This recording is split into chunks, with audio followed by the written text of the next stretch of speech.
This is a billboard in Kota, India from 2016. The city is a high-pressure ecosystem built entirely around academic exam preparation. For the thousands of students who move here every year, the daily grind is a relentless, isolating cycle of competition. Our protagonist lives in an unremarkable 5-story hostel. It's an environment where life is stripped down to the essentials: study, sleep, and repeat. On his first night, he notices a gap in the building's logic.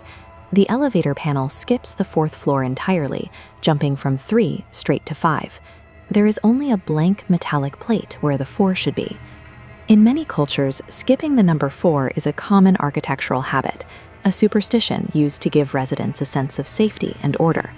It's a way of labeling the environment to avoid what we fear.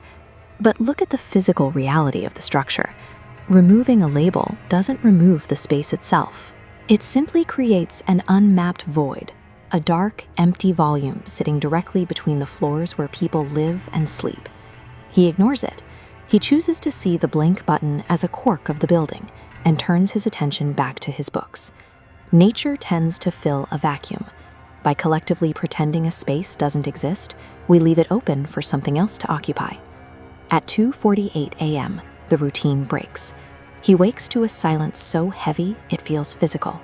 His phone shows no bars, no network, just a dead screen in the night. Then the elevator chimes. It is stopping on his floor, even though every other student in the hostel is asleep. He opens his door. The hallway lights are dimmer than they should be, the glow fading as if the building itself is losing power. He reaches the elevator and finds the doors open, waiting. Inside, the blank metal plate is gone.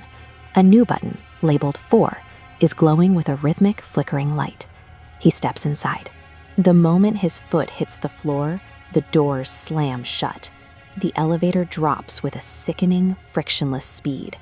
His stomach lurches as the air pressure spikes, popping his ears.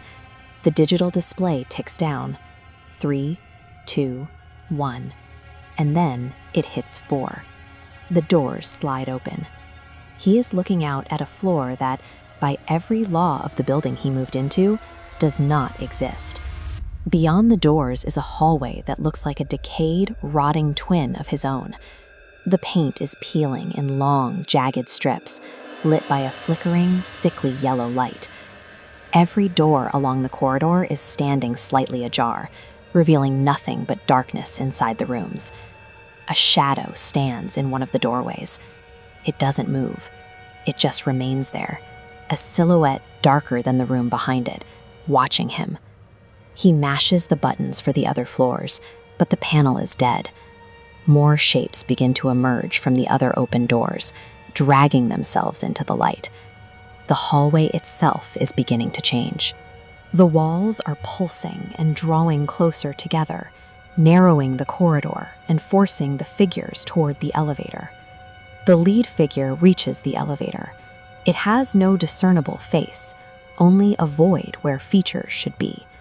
A voice echoes inside his head, cold and certain. You pressed it. Everyone does. He snaps awake. Sunlight is pouring through his window. His desk is covered in his own notes. Everything is exactly where it should be.